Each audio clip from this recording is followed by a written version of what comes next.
Recentemente, o Brasil inteiro ficou comovido com a situação dos moradores do Morro do Bumba, no Rio de Janeiro. Este é só um exemplo dos muitos que temos espalhados pelo Brasil e também pelo estado de São Paulo. Recentemente, o governo estadual realizou intervenções no Parque Estadual da Serra do Mar, justamente para prevenir famílias e o meio ambiente. Para tratar desse assunto tão delicado, o sindicato trouxe até você, corretor de imóveis, o diretor do Departamento de Gerenciamento de Emergências, o capitão da Polícia Militar, Tony Kassai.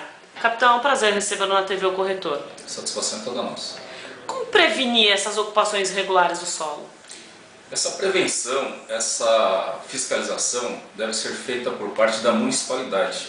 É o município que tem o poder de polícia administrativo para impedir essa ocupação desordenada dentro de áreas notificantes, dentro de áreas de risco. E em função disso, é que só essa ação pública municipal é eficaz para evitar essas grandes populações que ocupam principalmente as áreas periféricas das grandes cidades. O que as administrações públicas então têm feito para tentar amenizar esses problemas? Algumas prefeituras têm desencadeado várias medidas preventivas para amenizar esse problema. Como, por exemplo, aqui na capital, a gente vê muitas obras de macrodrenagem, córregos sendo canalizados, os próprios piscinões, eles amenizam o problema das enchentes e inundações. São feitas várias obras de contenção de encostas, de muros, mas, no entanto, como se tratam de medidas estruturais de obras, envolve um volume financeiro muito grande. E é por isso que o problema ele se expande mais rápido do que a solução. Outras medidas, como medidas não preventivas, medidas de educação da população, também podem contribuir bastante, porque na medida em que o cidadão deixa de jogar o lixo nos córregos, outros objetos como geladeiras, pneus, motores de carro, sofá, ajuda bastante nesse processo de desassoreamento dos cursos d'água e ameniza o problema das enchentes e inundações.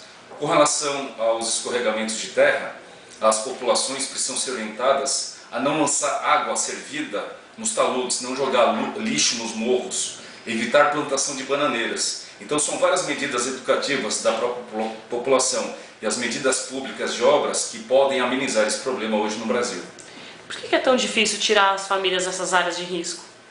Porque existe uma grande pressão social, principalmente nas grandes metrópoles, em função da necessidade de emprego, da sobrevivência, da renda socioeconômica muito baixa dessas pessoas.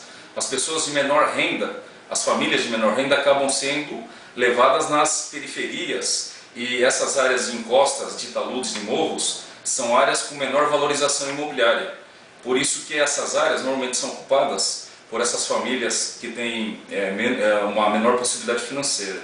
E essas comunidades se tornam muito vulneráveis porque essas submoradias, na verdade, elas não são construídas de acordo com as normas técnicas oficiais da engenharia civil. Então não segue parâmetro nenhum de construção civil.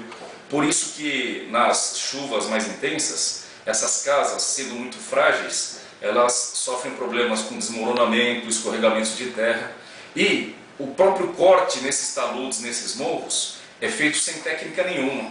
Por isso que facilita e contribui sobremaneira para que existam grandes catástrofes em períodos de chuva mais intensos.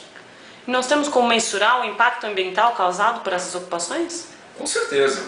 Os técnicos do meio ambiente, eles têm como mensurar a destruição da vegetação nativa, a própria alteração da geologia e do relevo ambiental, a contaminação das águas, tudo isso é mensurável, né? E diga-se de passagem, muitas vezes é um processo irreversível, né? Então, uma vez ocupado, existe esse grande complicador da necessidade de habitação dessas famílias de baixa renda e a falta de oferta no mercado de imobiliário propriamente dito. Agora, além desses problemas causados, quais são os outros problemas que essas famílias enfrentam nessas áreas?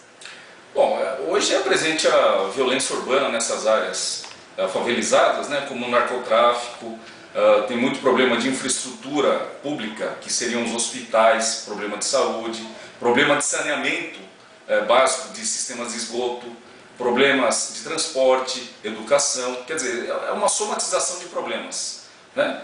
E nesse ínterim, além de tudo isso, a gente percebe alguns comportamentos da própria comunidade em que mesmo sendo famílias inteiras são removidas para conjuntos habitacionais promovidas pelo próprio Estado, pelo governo. No entanto, essas famílias, ao adquirirem uma unidade habitacional, elas retornam para essas áreas de favela, vendem a unidade habitacional que conseguiu gratuitamente em função de ser um morador de área de risco, vendem esse imóvel para terceiro, para outro popular, né? E retornam para essas áreas de risco, tornando-se verdadeiras vítimas profissionais, né? E agora, como que a gente pode... Você já deve ter passado por diversas situações como essa, mas como que se lida com uma situação de embargo e demolição de obras? Embargo e demolição de obra é um poder de fiscalização e a competência do município. O município, através do seu departamento de obras particulares e obras públicas, é que pode expedir um alvará de demolição e de embargo de obra. No entanto, muitas vezes depende-se de decisões judiciais, em que comunidades mais organizadas ingressam com ações liminares para que elas não sejam removidas, porque uma vez instalada aquela moradia, passa a ser de domínio particular. Então muitas vezes a prefeitura depende de decisão judicial para que as ações de demolição possam ser efetuadas nessas áreas de risco.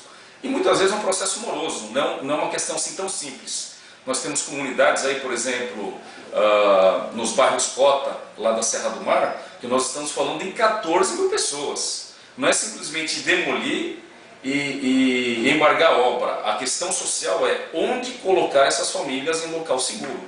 Precisa haver um programa habitacional amparando essas famílias. Porque 14 mil pessoas você não pode deixar simplesmente ao relento e jogadas à própria sorte. Então é um processo que custa dinheiro, é um processo caro, envolve questões judiciais e muita negociação com a comunidade, porque elas já estão instaladas. E o mercado imobiliário? O quanto sofre o mercado imobiliário com tudo isso? Eu vejo da seguinte maneira, né? O mercado imobiliário, nessas áreas que são afetadas por desastres naturais, principalmente inundações, enchentes e escorregamentos de terra, naturalmente existe uma desvalorização imobiliária. Nós temos até casos práticos em municípios do interior em que muitas residências, moradias foram instaladas ao longo de áreas de várzea, em que o rio naturalmente ocuparia em períodos de chuva mais intenso. Para verificar até que ponto esses rios chegavam, as águas chegavam, a prefeitura começou a demarcar nos postes com tinta, pintar, né, e marcos de concreto para indicar que naquele ponto já era uma área inundável. Só que isso gerou um calor, um transtorno muito grande com a população. A população não viu aquilo com bons olhos, porque era um marco que naturalmente desvalorizava o imóvel da pessoa, do proprietário, porque indicava que a inundação das águas poderia atingir aquela casa. E é claro que ninguém gostaria de comprar um imóvel instalado nesse tipo de local, né? O mesmo efeito nós verificamos assim, não só na cidade de São Paulo, nós verificamos em muitos municípios de Santa Catarina, que em 2007 sofreu muito com as fortes chuvas e com processos de escorregamento de terra e de massa assim, bastante intensos, né? E como que o corretor de imóveis pode ajudar?